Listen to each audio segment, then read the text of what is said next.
എല്ലാവരും ഇതിലോട്ടൊന്ന് പോസ്റ്റ് ചെയ്യണേ. നമ്മുടെ ശിവാനിയുടെ സ്വന്തം ബ്ലോഗാണ്.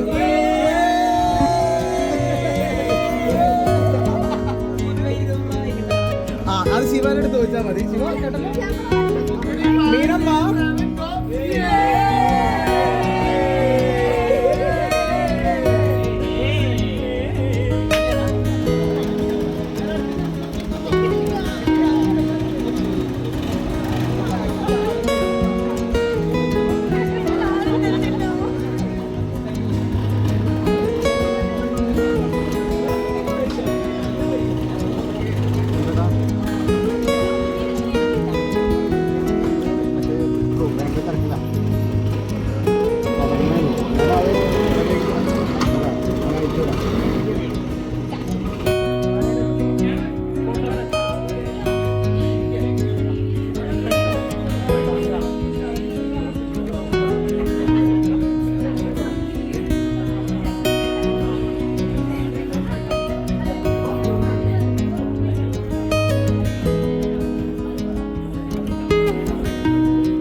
റൊമാൻറ്റിക്.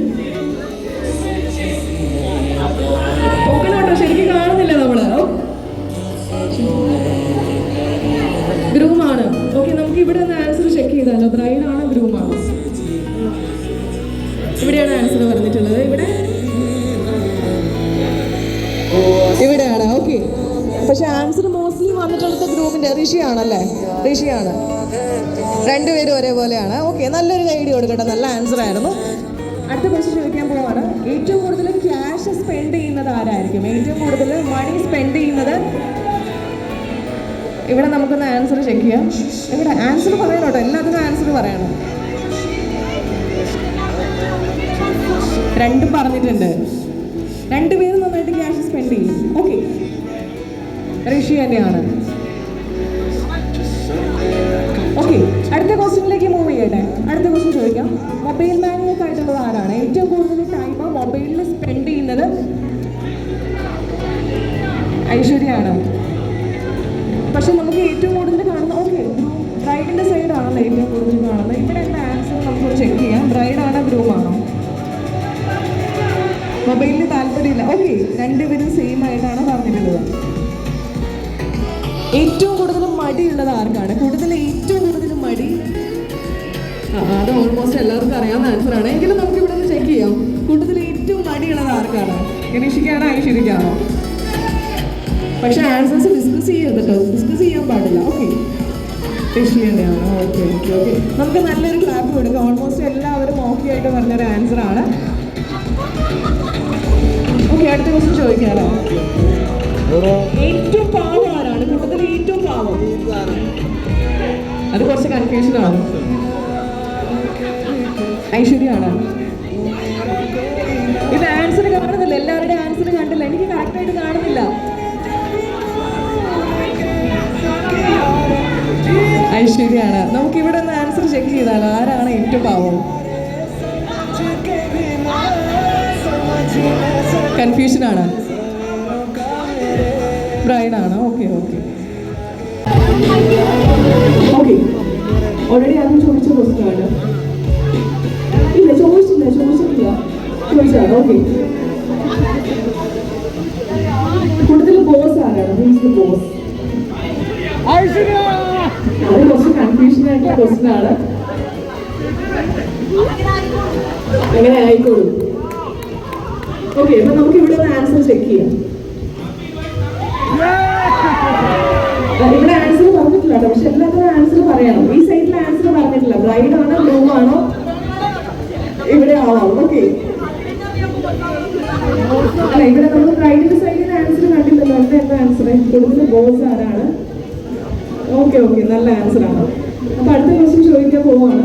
ഏറ്റവും നന്നായിട്ട് കുക്ക് ചെയ്യുന്നത് ആരാണ്? കൂടുതൽ ഏറ്റവും ബെസ്റ്റ് കുക്ക്? ഓക്കെ, ഋഷിയാണ്. നമുക്കൊരു റെസിപ്പി പറയിച്ചാലോ? ഒരു റെസിപ്പി. ഓക്കെ, നമുക്കിവിടെ റെസിപ്പി ചോദിക്കാമല്ലോ. ഇവിടെ ഒരു റെസിപ്പി പറയാം. എന്തിന്റെ റെസിപ്പി പറയണം? ബുൾസയോ? കേട്ടില്ല. ഒരു റെസിപ്പി പറയണല്ലോ, ഒരു സിമ്പിൾ ആയിട്ടുള്ള റെസിപ്പി. ചായ ഉണ്ടാക്കുന്ന. കേട്ടില്ല. ബുൾസ എങ്ങനെ ഉണ്ടാക്കുന്നതെന്നൊന്ന് ചോദിക്കാം. ഓക്കെ, ബുൾസയുടെ റെസിപ്പി ഋഷി ഇപ്പൊ ഷെയർ ചെയ്യും. ഒരു മുട്ട അടിക്കും, അടിച്ച് പീസാക്കും. പറഞ്ഞു കൊടുക്കണം. അഭിഷേകം എന്താ അറിയാം? അതെ, അതിന് പൊളിച്ചടിക്കും. അത്ര എടാ ഗബ്രി ജാസ്മിൻ എപ്പ എത്തി? ഇപ്പൊ എത്തിയോളാ.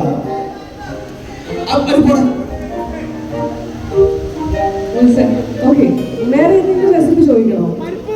പരിപ്പ് കറി. ഓക്കെ, നമുക്കൊന്ന് പരിപ്പ് കറിയുടെ റെസിപ്പി ഇവിടെ അറിയില്ല.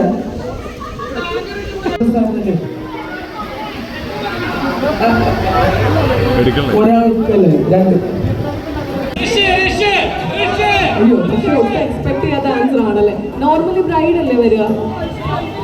ഇവിടെയാണ്. ഋഷിയുടെ മുടി ശരിയാക്കാൻ തന്നെ ഓക്കെ, അത് കൺഫ്യൂസ്ഡ് ആയിട്ടുള്ള ക്വസ്റ്റ്യൻ ആണല്ലേ. ഋഷിയാണ്. അങ്ങനെയാണ് ആൻസർ. ഐശ്വര്യയാണ്. ഓക്കെ, അടുത്ത ക്വസ്റ്റ്യൻ ചോദിക്കാം അല്ലേ? നെക്സ്റ്റ് ക്വസ്റ്റ്യൻ ചോദിക്കാം. ഏറ്റവും നന്നായിട്ട് ഡ്രൈവ് ചെയ്യുന്ന ആരാണ്? ക്ലീഷേ ക്വസ്റ്റ്യൻ ആണ്. ഋഷി. ഓക്കെ ഓക്കെ ഓക്കെ, ഡൗട്ട് ഒന്നുമില്ല. ഏറ്റവും നന്നായിട്ട് പാട്ട് പാടുന്നത് ആരാണ്? Best singer. നന്നായിട്ട് പാട്ട് പാടില്ലേ? ആക്ച്വലി ഒരു പാട്ട് പാടാം അല്ലേ? നമുക്ക് 2 വരി പാടിയാലോ? 2 വരി പാടിയാൽ മതി. എല്ലാവരുടെയും ഒരു റിക്വസ്റ്റ് അല്ലേ, 2 വരി പാട്ട് പാടാം.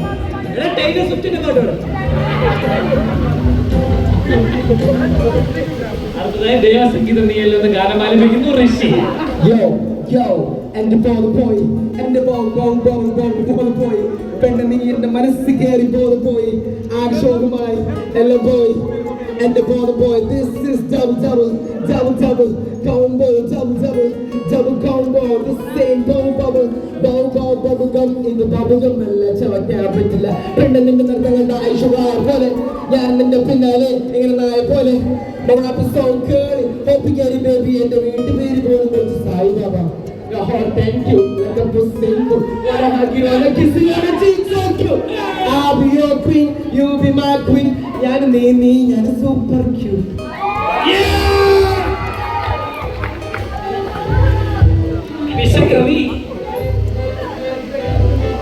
എന്തെങ്കിലും സ്പെഷ്യൽ ക്വസ്റ്റ്യൻ ചോദിക്കാനുണ്ടോ? സ്പെഷ്യൽ ആയിട്ട് എന്തെങ്കിലും ടാസ്ക് കൊടുക്കണോ? ഓഡിയൻസിന്റെ ചോയ്സ് ആണ്. എന്തെങ്കിലും സ്പെഷ്യൽ ടാസ്ക് കൊടുക്കണം. എന്തെങ്കിലും സ്പെഷ്യൽ ടാസ്ക്. ആക്ച്വലി നമുക്ക് ഇപ്പോഴാണ് ടാസ്ക് കൊടുക്കാൻ പറ്റുള്ളൂ. എന്തെങ്കിലും സ്പെഷ്യൽ ആയിട്ട്. ഋഷി ഐശ്വര്യ 10 വാക്കുകൾ വർണ്ണിക്കാമോ? ഓക്കെ, നല്ല ടാസ്ക് അല്ലേ? ഓക്കെ, നമുക്ക് നന്നായിട്ട് ക്ലാപ്പ് ചെയ്യുകയാണെന്നുണ്ടെങ്കിൽ നന്നായിട്ട് വർണ്ണിക്കാൻ പറ്റും. 10 വാക്ക് വേണം.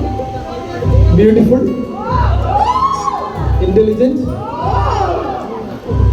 very practical, very romantic. And another one,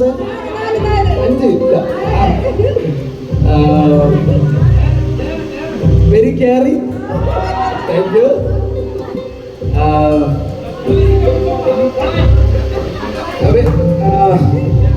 Very adjustable. എന്നാലും ഞാൻ അവളെ എന്നെ അഡ്ജസ്റ്റ് ചെയ്യണം കേട്ടോ. എന്നെ അത്ര സഹിക്കുന്നുണ്ട്. അതോ എത്ര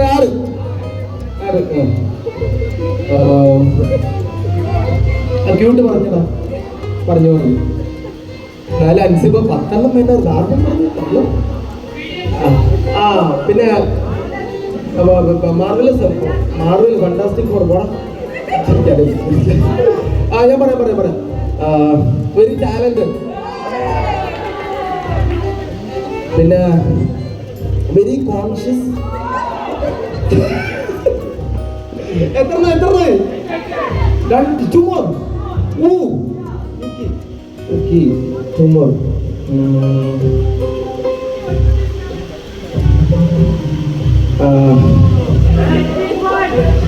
അതല്ല, വെരി ഓവർ പ്രൊട്ടക്റ്റീവ്. ഓക്കെ, നല്ല ഒരെണ്ണം കൂടി ഉള്ളു. ആരെങ്കിലും പറഞ്ഞു ഒരെണ്ണം കൂടി. Confidence.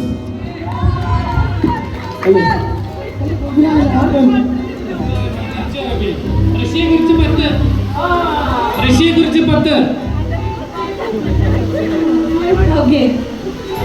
Caring, romantic, cute, talented, understanding.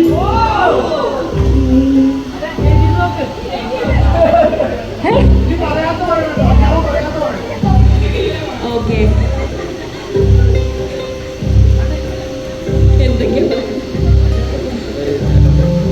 Talented പറഞ്ഞു.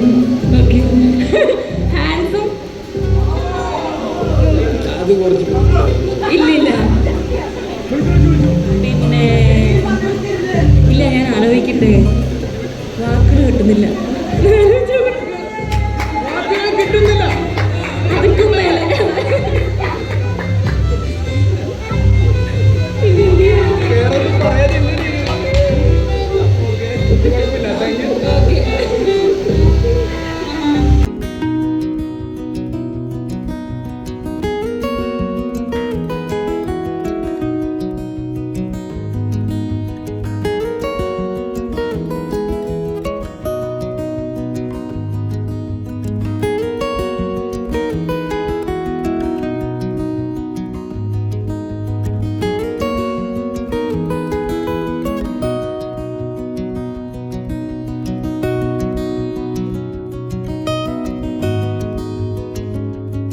നോക്കി ഒരു ഇന്റർവ്യൂവിൽ ഒരാളെ ചോദിച്ചതിന്റെ ഒരു ഇത് നിനക്ക് ഓർമ്മയുണ്ടടാ? രാവിലെ എന്നിട്ട് കുളിക്കില്ലേ എന്ന് ചോദിച്ചതിനുള്ള ഒരു മറുപടി നീ പറഞ്ഞില്ലേ? അതുപോലെ നിങ്ങളത് കണ്ടിട്ടില്ല അല്ലേ? നിങ്ങളെ കണ്ടിട്ടില്ലേ? സോ ഞാൻ വെറുതെ പറഞ്ഞാൽ ഭയങ്കര ഞങ്ങളുടെ കൂട്ടത്തിൽ ഭയങ്കര സ്നേഹമുള്ള ഒരുത്തനാണ്. സ്നേഹം എന്ന് പറഞ്ഞു കഴിഞ്ഞാൽ നമുക്ക് എങ്ങനെയാണ് ഒരു പട്ടിക്കുട്ടി അതുപോലെ അയ്യോ അങ്ങനെയല്ല, ഭയങ്കര ആത്മാർത്ഥമുള്ള സ്നേഹമുള്ള, ഇതുവരെ ആരോടും മോശമായിട്ട് പെരുമാറണതോ വെറുപ്പിക്കണതോ ദേഷ്യപ്പെടുന്നതോ നമ്മൾ കണ്ടിട്ടില്ല. നമ്മുടെ കല്യാണമാണ് കണ്ടില്ല. പക്ഷെ ഫണ്ണി മൊമെന്റ്സ് ഒരു കിടിലൻ മൊമെന്റ് ഉണ്ട്, അത് നമ്മുടെ ചെറി പറയുന്നത്. അല്ലെങ്കിൽ മറ്റേത് ഡീഫോഡൻസ്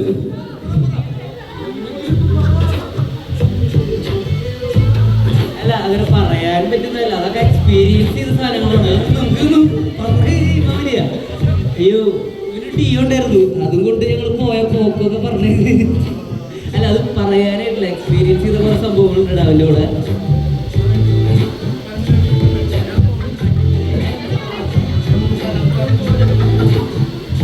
എല്ലാണെങ്കിലേ ഇത് കല്യാണമൊക്കെ അല്ലേ, അപ്പോ അതൊക്കെ കഴിഞ്ഞിട്ട് ഇവർക്ക് ജീവിക്കണ്ടേ?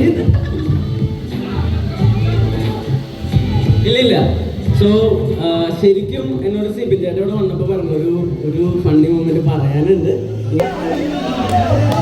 ഫണ്ണി മൊമെന്റ് മറ്റേ ഇങ്ങോട്ട് വാ. ഈ ചോദ്യം ആരുണ്ടാക്കിയേ? ചേച്ചി ഒരു ഫണ്ണി മൊമെന്റ് പറഞ്ഞിട്ട് ഇവിടുന്ന് പോയാൽ മതി. ഓക്കെ, നമുക്ക് ഇവിടെ ഒന്ന് ഷെയർ ചെയ്യാം അല്ലേ? ഇവിടെ എന്താ പറയാനുള്ളതെന്ന് നോക്കാം. പിന്നെ ഭയങ്കര ആത്മാർത്ഥമുള്ള പയ്യനായതുകൊണ്ട് ഋഷിയുടെ ഫണ്ണി മൂമെന്റ് എന്ന് പറയാനായിട്ട് നീ കുറച്ചു മുന്നേ പറഞ്ഞില്ലേ, അതാണ് നല്ല ഫണ്ണായിരുന്നു. അടുത്തതായി ഋഷിയായിട്ടുള്ള ഫണ്ണി മൂമെന്റ് പൂജ നമ്മളായിട്ട് ഷെയർ ചെയ്യുന്നതായിരിക്കും. പൂജ പ്ലീസ്, പൂജ വരും. അവിടെ മഞ്ഞാക്കിയിട്ടിരിക്കുമല്ലേ, വരും. നമ്മള് പൂജയെ വിളിക്കണം. ചേച്ചി, ഇത്തരത്തിലുള്ള മനോഹരമായ ചോദ്യങ്ങൾ ഇനിയുണ്ടോ?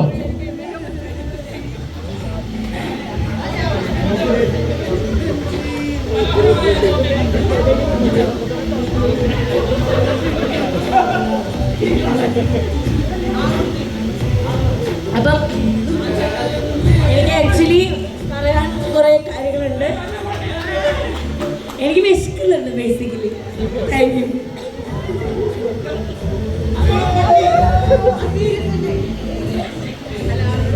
ചെയ്യാം. സോ ഒരു ഫണ്ണി മൊമെന്റ് ഇവിടെ ഷെയർ ചെയ്യുന്നതായിരിക്കും. ഈ വരവ് കണ്ടറിയാം, ഒരു ലോഡ് ഫണ്ണി ആയിട്ടാണ് വരുന്നത്.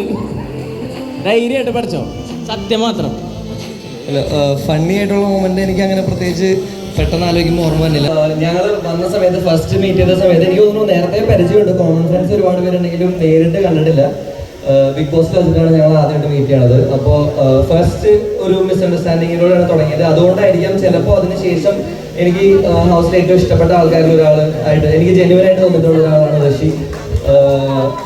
അത് പുറത്തിറങ്ങിയതിന് ശേഷം എല്ലാവരുമായിട്ട് നമ്മൾ ബന്ധം പുലർത്തിയിട്ടില്ലെങ്കിലും വല്ലപ്പോഴാണെങ്കിലും ഒരിക്കൽ വിളിച്ച് ആ ഹൗസിന്റെ അകത്തെ ഡൈനാമിക് മാറാതെ പുറത്ത് വന്ന് സംസാരിച്ചിട്ടുള്ള ഒരാളാണ് ഋഷി. ഫണ്ണി ആയിട്ടുള്ള പരിപാടി എനിക്ക് തോന്നുന്നു ഏതെങ്കിലും ഗെയിമിന്റെ ഞങ്ങൾ അങ്ങനെ പുറത്ത് വെച്ചിട്ട് അധികം കണ്ടിട്ടില്ല. അതുകൊണ്ട് എനിക്ക് അങ്ങനെ പുറത്തെ കാര്യങ്ങൾ അറിയില്ല. അറിയാവുന്ന കാര്യങ്ങളോട് പറയാൻ പറ്റില്ല.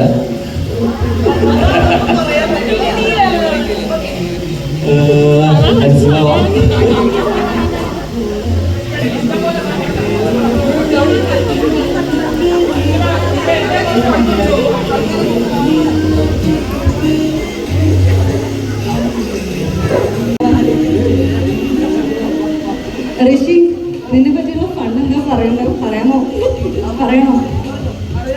അല്ല, പറയണോന്ന് വെച്ചാ പിണങ്ങോ?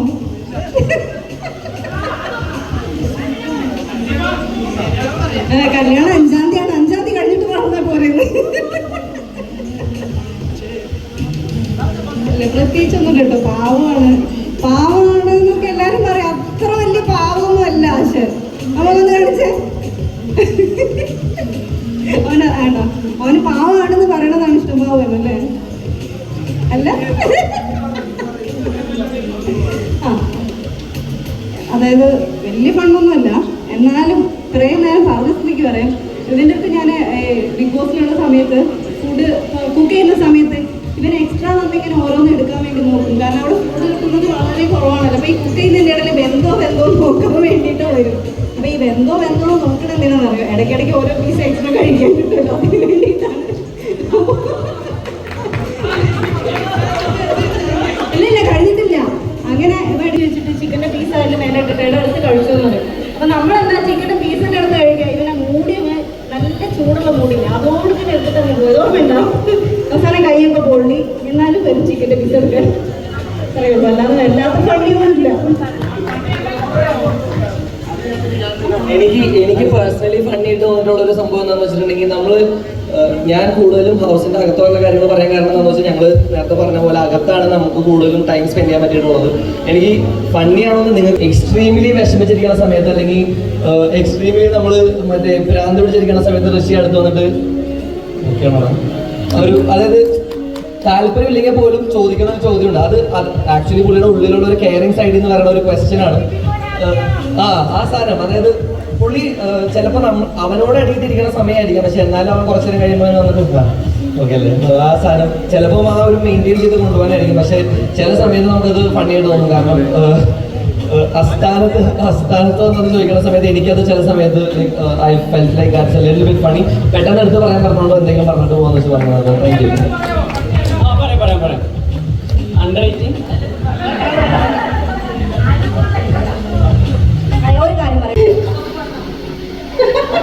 അല്ലല്ല, ഞാൻ വളരെ സീരിയസ് ആയിട്ടുള്ള ഐഷ്യൂൻ്റെ അടുത്ത് പറയാനുള്ളതാണ്. കാരണം ഋഷിക്ക് ഈ ലോകത്ത് ഏറ്റവും കൂടുതൽ ഇഷ്ടം ഋഷിയുടെ അമ്മയാണ്. ഒരു പെൺകുട്ടി എപ്പോഴും ആഗ്രഹിക്കുക ഏറ്റവും കൂടുതൽ സ്നേഹിക്കുന്ന ഭർത്താവിനാണ്. അപ്പോൾ ഏറ്റവും കൂടുതൽ അമ്മയെ സ്നേഹിക്കുന്ന ഒരു ചെറുക്കന് അല്ലെങ്കിൽ ഒരു പുരുഷനാണ് ഏറ്റവും നന്നായിട്ട് ഭാര്യയെ സ്നേഹിക്കാൻ പറ്റുക. അത്രയും സ്നേഹം ഐശ്വര്യ ഈ ലൈഫ് മുഴുവൻ കിട്ടട്ടെ, ഋഷിക്ക് തിരിച്ചും കിട്ടട്ടെ. ഐശ്വര്യ ഋഷിയും ഒരുപാട് കാലം ഹാപ്പി ആയിട്ട് ജീവിക്കട്ടെ. എനിക്ക് പണിയായിട്ടൊന്നുമില്ല, പക്ഷെ ഞാൻ സീരിയസ് ആയിട്ടൊരു കാര്യം പറയാം. ഞാൻ പരിചയപ്പെട്ട ആൾക്കാരിൽ വളരെ ചുരുക്കം ചില ആൾക്കാർക്കുള്ള ഒരു ക്വാളിറ്റിയാണ് ഒന്നും എക്സ്പെക്ട് ചെയ്യാതെ ആൾക്കാരെ സ്നേഹിക്കുക എന്നുള്ള. അങ്ങനെ ഒന്നും എക്സ്പെക്ട് ചെയ്യാതെ ആൾക്കാരെ സ്നേഹിക്കുന്ന ഒരാളാണ് ഋഷി. ഋഷിക്ക് നമ്മളൊന്നും കൊടുക്കണ്ട, പക്ഷെ ഋഷിക്ക് നമ്മളോടുള്ള സ്നേഹം ആത്മാർത്ഥമാണ്. ഇവൻ എന്നെ അണ്ണെന്ന് വിളിക്കുന്നതും ഞാൻ എന്നെ തമ്പി എന്ന് വിളിക്കുന്നതും വളരെ ആത്മാർത്ഥമായിട്ടാണ്. സോ നിനക്ക് എല്ലാ മംഗളങ്ങളും നേരുന്നു.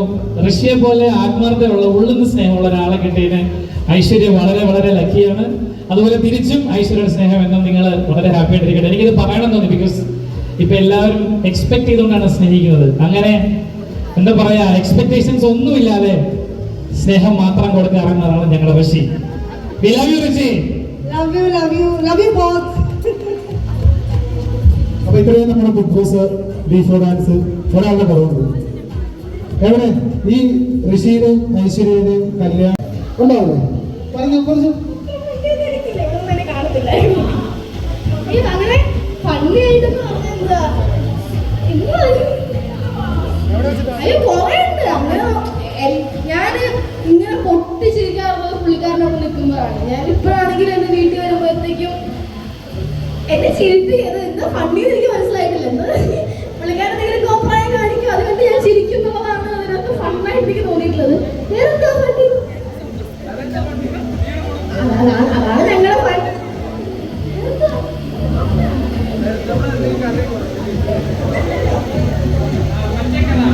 ഓക്കെ, അവിടെ എന്തെങ്കിലും ഒരു സ്റ്റോറി ഷെയർ ചെയ്യാനുണ്ടാവുമോ?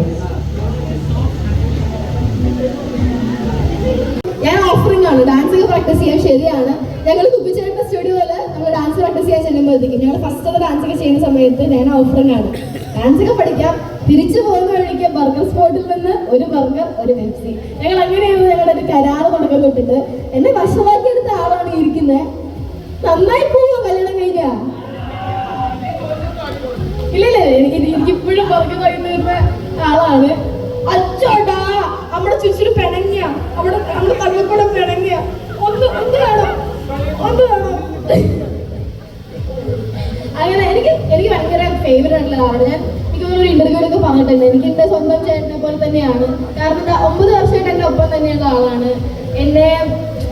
എനിക്ക് എപ്പോഴും ഒരു സെറ്റിലിപ്പല്ല, എല്ലാവരും അറ്റൻഷൻ തരും, എന്നാലും ഒരു കുറച്ചുകൂടെ അറ്റൻഷൻ. എനിക്ക് ഇപ്പൊ പോലും മുടിയച്ചയുടെ സെറ്റ് വന്നിട്ട് പാൽക്കുട്ടിയോട് കൂടുതൽ വർത്താനം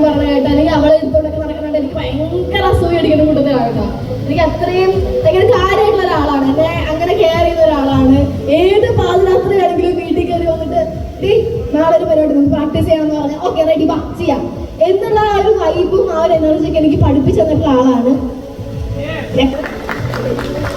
അങ്ങനെ ഞാൻ പറഞ്ഞത് കാത്തുകാത്തിരുന്നൊരു കല്യാണമാണ്. അപ്പം അടിച്ച് പൊളിക്കാന്നുള്ളൊരു മൈൻഡിലാണ് വന്നേക്കുന്നത്. ഐശ്വര്യേച്ചി ആണെങ്കിലും എത്ര 5 years 6 years എനിക്ക് ബോധം പോയി. ഞങ്ങള് ആദ്യമൊക്കെ ബോധം പോയി പറയും. നമ്മള് റാപ്പ് ഇങ്ങനെ പറഞ്ഞു കേൾപ്പിക്കുമ്പോഴത്തേക്കും ശരിക്കും ബ്യൂട്ടിയും നമ്മളിപ്പോഴും ചോദിക്കും ആരാ നായിക, ഹൂസ് ദ ലീഡ്. അപ്പം പെട്ടെന്നൊരു സുപ്രഭാതത്തിലാണ് ഞങ്ങൾക്ക് ഐശ്വര്യേച്ചിയെ കാണിച്ചു തരുന്നത് ഇതാണ് ഞങ്ങളുടെ നായിക, ഇനി മുതൽ എന്റെയും എന്നുള്ളൊരു കമന്റ് ഒക്കെ ഇറക്കി ഞങ്ങൾ കേൾപ്പിച്ചതാണ്. പക്ഷേ so happy to have you in your family. അതായത് ഐശ്വര്യേച്ചി ഉദയൻ ചേട്ടാ ഹാപ്പി മാരീഡ് ലൈഫ് പൊളിച്ചോളൂ. Love you. Okay, that is my happy moment, that is my funny moment. Okay, thank you so much. അപ്പോൾ നമുക്കൊരു ഡാൻസ് പെർഫോമൻസ് അല്ലേ? ഒരു minute. ഋഷി നിഷാമ്മ വന്നിട്ടുണ്ട്. ഏറ്റവും കൂടുതലാണ് ആ കറക്റ്റ് ആണ് എത്തിയിരിക്കുന്നത് നിഷാമ്മ. അതായത് നിഷാമ്മനെ വേറെ വിളിക്കാം. സോ നമുക്ക് നല്ലൊരു കൈയടി കൊടുത്ത് ഒരു സ്പെഷ്യൽ ഒക്കേഷനിലേക്ക് ഇൻവൈറ്റ് ചെയ്യാം. വളരെ സ്നേഹപൂർവ്വം തന്നെ ഇൻവൈറ്റ് ചെയ്യുന്നു. നല്ലൊരു കൈയടി കൊടുത്ത് തന്നെ സ്റ്റേജിലേക്ക് ഇൻവൈറ്റ് ചെയ്യുന്നു.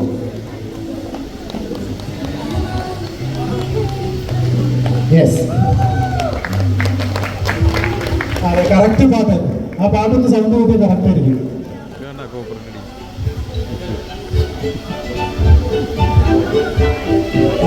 ഇപ്പൊ നിഷേഷി ഇപ്പൊ ഇവിടെ നടന്നുകൊണ്ടിരുന്ന സെഗ്മെന്റ് എന്ന് പറഞ്ഞു കഴിഞ്ഞാൽ നമ്മുടെ ഋഷിയുടെ ഫ്രണ്ട്സ് ബാക്കി എല്ലാവരും അവരുടെ എക്സ്പീരിയൻസ് അവരെന്താണെന്നുള്ള എക്സ്പീരിയൻസ് ഏറ്റവും കൂടുതൽ കണ്ടത് അമ്മമാരിൽ ഒരാളാണ് നിഷേഷി. അപ്പൊ അവരെ പറ്റി എന്താണ് ഈ മൊമെന്റിൽ നിഷേഷിക്ക് പറയാനുള്ളത്? എനിക്ക് രണ്ടുപേരും പ്രിയപ്പെട്ടതാണ്. ഐശ്വര്യയും പ്രിയപ്പെട്ടതാണ്, ഋഷിയും പ്രിയപ്പെട്ടതാണ്.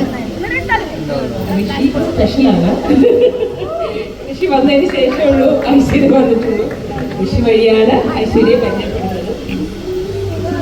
ഞാൻ സത്യം പറഞ്ഞാൽ ഋഷി കല്യാണം വിളിക്കാൻ വന്നപ്പോൾ എനിക്ക് ഈ ചെക്കൻ എന്താണ് ഇവൻ കല്യാണം കഴിക്കാനൊക്കെ ആയോ? ഞാൻ കാണുമ്പോൾ കുഞ്ഞു പയ്യനാണല്ലോ. ഇപ്പോഴും കുഞ്ഞു തന്നെ, അതുപോലെ തന്നെ ഉണ്ട്, കുറച്ച് വണ്ണം വെച്ചേ ഉള്ളൂ. പക്ഷെ സ്വഭാവത്തിന് ഇതുവരെ ഒരു മാറ്റം വന്നിട്ടില്ല. ഞാൻ നമ്മളെ ബിഗ് ബോസിലൊക്കെ കാണുമ്പോൾ ഞാൻ അവിടെ വീട്ടിലിരുന്ന് പറയും ഇവനത് ഇവനൊരു മാറ്റമില്ല. അവിടെ കിടന്നും കരയണം, ഇവിടെ ഒന്നും കരയണം. അവൻ പെട്ടെന്ന് ദേഷ്യപ്പെടും, പെട്ടെന്ന് കരയും, പെട്ടെന്ന് സങ്കടം വരും. ഇതൊക്കെ അവൻ്റെ ജെന്യൂൻ ക്യാരക്ടർ തന്നെയാണ്. അപ്പോൾ അതുകൊണ്ട് ഞാൻ ഫിലിമിന് നമ്മൾ പ്രമോഷനൊക്കെ ചെല്ലുമ്പോൾ അവിടെ എല്ലാവരും ഇങ്ങനെ ചോദിക്കും ബിഗ് ബോസിൽ അവൻ എന്താണ് അങ്ങനെയൊക്കെ. ഞാൻ അവൻ അതാണ്, അത് തന്നെ അവനവിടെ ഒട്ടും അഭിനയിക്കണമെന്നില്ല. യഥാർത്ഥ ക്യാരക്ടർ അത് തന്നെയാണ്. അങ്ങനെയാണ് എനിക്ക് തോന്നുന്നു കുറേ ആൾക്കാർക്ക് മനസ്സിലായി തുടങ്ങിയത് ശരിക്കും ജെന്യൂൻ ഇങ്ങനെ തന്നെയാണ്. പിന്നെ എൻ്റെ സ്വന്തം മകനെ പോലെ തന്നെയാണ്. അവിടെ പറയുമ്പോൾ ഒരാൾ അവിടെ നിന്ന് ഇങ്ങനെ നോക്കുന്നുണ്ട്. പക്ഷെ അങ്ങനെ ഒരു അസൂയുള്ള അവൻ അമ്മയല്ല, അവൻ്റെ അമ്മ. വളരെ സന്തോഷമാണ്, എന്നോടും ഭയങ്കര ഇഷ്ടം തന്നെയാണ്. പിന്നെ ഐശ്വര്യയെ കുറിച്ച് പറയുകയാണെങ്കിൽ ഐശ്വര്യ വളരെ, ഞാൻ എപ്പോഴും പറയും നീ കല്യാണം കഴിക്കണമെങ്കിലേ അവയെ ചക്കരമ്മ കല്യാണം കഴിക്കണേ ഐശ്വര്യ തന്നെ. ഈ കോമാളി തരത്തിലും അച്ചടക്കമില്ലായ്മയ്ക്കൊക്കെ കൂട്ടു നിൽക്കാൻ പറ്റുന്ന ഒരാളാണ്, ക്ഷമയോടെ കൂട്ടു നിൽക്കാൻ പറ്റുന്ന ഒരാളാണ് ഐശ്വര്യ. അപ്പോൾ ഐശ്വര്യ എന്തുകൊണ്ടും നിനക്ക് ചെയ്തതിന് കുട്ടിയാണ്. പിന്നെ ഞാൻ ഐശ്വര്യടുത്ത് കുറച്ച് കഴിഞ്ഞാൽ തെറ്റിക്കാനൊക്കെ നോക്കി, ഒരു രക്ഷയില്ല. പോട്ടെ എന്നൊക്കെ വിളിച്ച്. പക്ഷെ അതൊരു പരീക്ഷണം. പക്ഷെ അതിനകത്ത് ഐശ്വര്യ വിജയിച്ചു. അവരുടെ എനിക്ക് വേറെ പണിയൊന്നുമില്ല കൊച്ചതൊക്കെ എന്ന് ചോദിച്ചു. പക്ഷെ അവിടെ ഇല്ല, അവൻ പാവമാണ്. അപ്പോൾ പറയണം അവൻ പാവമാണ്. അതാണ്, അങ്ങനെ വേണം, ഇങ്ങനെ വേണം. പെൺകുട്ടികൾ പ്രേമിക്കുമ്പോൾ നമ്മളെ കുത്തിത്തിരിപ്പിങ്ങനെ ഒരുപാട് ആൾക്കാരുണ്ടോ, അതിലൊന്നും വീഴാതെ പിടിച്ചു നിന്ന നല്ലൊരു കുട്ടിയാണ്. പിന്നെ ഇവർക്ക് രണ്ടുപേർക്കും കിട്ടിയ എല്ലാ ഭാഗ്യവും എന്ന് പറഞ്ഞാല് ഋഷിയുടെ അമ്മ തന്നെയാണ് കേട്ടോ, ഏറ്റവും സ്പെഷ്യൽ ഒരമ്മ. എന്ത് ഭയങ്കര ഋഷിയെ പോലെ തന്നെ അതേ ക്യാരക്ടറാണ് അമ്മ. അമ്മയുടെ അതേ സ്വഭാവമാണ് മകനും, മകന്റെ അതേ സ്വഭാവമാണ് അമ്മയും.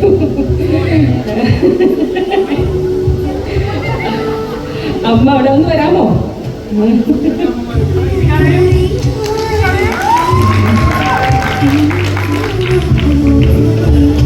രണ്ടമ്മമാർ രണ്ട് സൈഡിലേക്ക് ഇരുന്നു. അപ്പൊ കറക്റ്റ് അപ്പുറത്തെ ഋഷീൻ്റെ അടുത്ത് അമ്മയും രണ്ടുപേരും നിന്നൊരു ഫോട്ടോസ് കൂടി എടുത്തിട്ടുണ്ട്. അപ്പൊ ഞാൻ ഒരുപാട് പറഞ്ഞ് നിങ്ങളെ ആരെയും വിഷമിപ്പിക്കുന്നില്ല. എല്ലാവരും വളരെ സന്തോഷമായിട്ടിരിക്കുക. എല്ലാവർക്കും എൻ്റെ നമ്മൾ ഓണം വരികയാണ്, നമ്മളിനി നേരിട്ട് കാണാനൊക്കെ കല്യാണത്തിനായിരിക്കുള്ളൂ. അപ്പൊ എല്ലാവർക്കും അന്നേരം ഇങ്ങനെ പറയാൻ പറ്റുന്നില്ല, അതൊരു തിരക്കായിരിക്കും. എല്ലാവർക്കും ഒരു ഹൃദയം നിറഞ്ഞ ഓണാശംസകൾ. ഓണം കഴിച്ചു വിളിക്കുക കേട്ടോ. നല്ല കുട്ടികളായിട്ട് വളരണം. മാതാപിതാക്കളനുസരിച്ച് നിങ്ങൾക്ക് ഇഷ്ടപ്പെട്ട ആളെ കല്യാണം കഴിക്കാം, പക്ഷെ അത് നമുക്ക് ലൈഫ് ലോങ് കൊണ്ടുപോകാൻ പറ്റുമോ എന്നാണ് ആദ്യം നോക്കേണ്ടത്. അതിനുശേഷം വേണം മാരേജ് എന്ന കാര്യത്തിലേക്ക് എടുത്ത് ചാടാൻ. ഇതൊരു ചാട്ടം തന്നെയാണ്. അതുകൊണ്ട് അപ്പോൾ ഇവർക്ക് രണ്ടുപേർക്കും നല്ലൊരു ലൈഫ് ഞാൻ നേരുകയാണ്.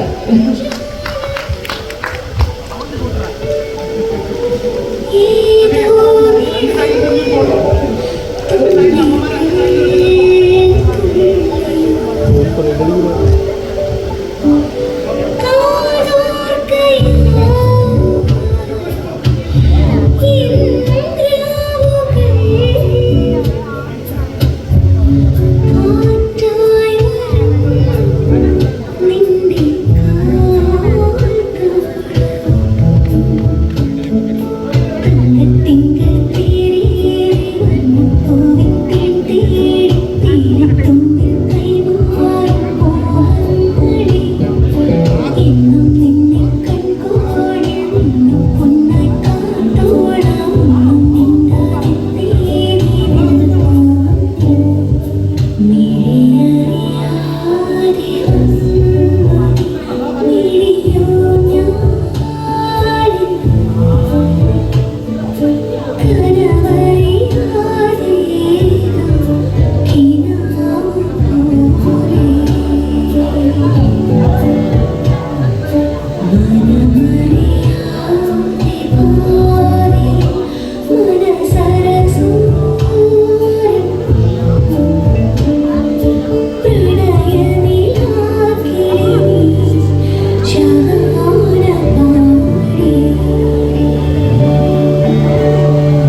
നമ്മൾ ഉദ്ദേശിക്കുന്ന ലെവലിൽ നമ്മൾ ഓരോരുത്തരും ഇൻഡിവിജ്വലി എത്തിക്കഴിഞ്ഞാൽ ചിലപ്പോൾ അതൊരു 30 വയസ്സാവാം, ചിലപ്പോൾ 30 വയസ്സിന് ശേഷമാവാം. നമ്മൾ എന്തൊക്കെയാണോ എൻജോയ് ചെയ്തിരുന്നത് അത് നമുക്ക് തിരിച്ചു പിടിക്കണം. ഇവിടെ ഇരിക്കുന്നവരോടും അത് തന്നെ പറയാനുള്ള എന്തിൻ്റെ ഇടയിലും ആ ഒരുപാട് ഫ്രണ്ട്സ് ഒന്നും വേണ്ട. ഞങ്ങളൊരു 4-5 പേരേ ഉള്ളൂ. 5 പേര് ഇരിക്കുമ്പോൾ കിട്ടുന്ന ഒരു എനർജി അത് ഞങ്ങൾക്ക് ഇപ്പോൾ കിട്ടാറില്ല. അപ്പോൾ ഈ കല്യാണത്തോടു കൂടെ നമ്മളത് തിരിച്ചു പിടിക്കും, തിരിച്ചു കൊണ്ടുവരണം എന്നുള്ളൊരൊറ്റ ഒരാഗ്രഹം. പിന്നെ സന്തോഷം വന്നാലും സങ്കടം വന്നാലും നമ്മൾ ഡാൻസ് ചെയ്യും. അത് മാത്രമേ ഞങ്ങൾക്ക് അറിയുള്ളൂ. ബോഡിയാണ് ഞങ്ങളുടെ ലാംഗ്വേജ്. ഞങ്ങൾക്ക് ഈ സാധനം ഞങ്ങൾക്ക് വർക്കാവില്ല. അതുകൊണ്ട് നമുക്ക് മ്യൂസിക്കൽ ചെയറിലോട്ട് പോയി നൈസായിട്ട് ഇമോഷൻസ് ചില്ല് ചെയ്യാം. അല്ല അപ്പം അങ്ങനെയാണെങ്കിൽ എനിക്കൊരു കാര്യം ലൈക്ക് അങ്ങനെയല്ല, ലൈക്ക് ഋഷി ബ്രോനെ വെച്ചിട്ട് ഞങ്ങൾ ആദ്യമൊക്കെ ആളുടെ ഫ്ലാറ്റ് എന്ന് പറഞ്ഞു കഴിഞ്ഞാൽ എല്ലാവർക്കും താമസിക്കാനുള്ള സ്ഥലമായിരുന്നു. അതായത് ഋഷി, ഞാൻ, പ്രണവ് എല്ലാവരും ആ ഫ്ലാറ്റിൽ തന്നെ ആയിരിക്കും. അപ്പോൾ ഞങ്ങൾ ഫുൾ ടൈം ഒരുമിച്ച് തന്നെയായിരുന്നു അല്ലേ. കുറേ 2-3 വർഷമൊക്കെ ഒരുമിച്ചായിരുന്നു, അമ്മയ്ക്കറിയാം. അപ്പോൾ സംഭവിച്ചു കഴിഞ്ഞാൽ ഡാൻസ് വൈസ് എന്നെ ഹെൽപ്പ് ചെയ്ത കുറച്ച് കാര്യങ്ങൾ ജസ്റ്റ് ആൾ എന്നെ ഒരുപാട് ഹെൽപ്പ് ചെയ്തിട്ടുണ്ട്. ലൈക്ക് ഞാൻ മറ്റേ വടി പോലത്തെ ഡാൻസറായിരുന്നു. അപ്പോൾ എനിക്ക് ഗ്രൂസും കാര്യങ്ങളൊക്കെ കിട്ടിയത് കുറേ ഹെൽപ്പ് ചെയ്തിട്ടുണ്ട് ഋഷി. അത് ഒന്നും മറക്കാൻ പറ്റില്ല. കാരണം എനിക്ക് അതൊക്കെ ഭയങ്കരമായിട്ട് ഇമ്പ്രൂവ് ചെയ്യാനുള്ള കാരണം ഋഷി. പിന്നെ അതേപോലെ തന്നെ ലൈക്ക് റാപ്പായാലും നമ്മൾ ഒരുമിച്ചല്ലേ, ലൈക്ക് ഋഷി ബ്രോ ആണ് ഇൻട്രൊഡ്യൂസ് ചെയ്യണേ. അതെ. അപ്പോൾ എന്താ പറയുക, അങ്ങനത്തെ കുറേ കാര്യങ്ങളൊക്കെ എനിക്ക് കിട്ടിയത് ഋഷി ബ്രോയുടെ നിന്നാണ്. അപ്പോൾ അതൊരിക്കലും മറക്കാൻ പറ്റില്ല. അതിപ്പോൾ പറയണം തോന്നി. Yes, thanks bro. എന്ത് റാപ്പ്? ഏതാണ്? അത് ഞാൻ മ്യൂസിക് ചെയർ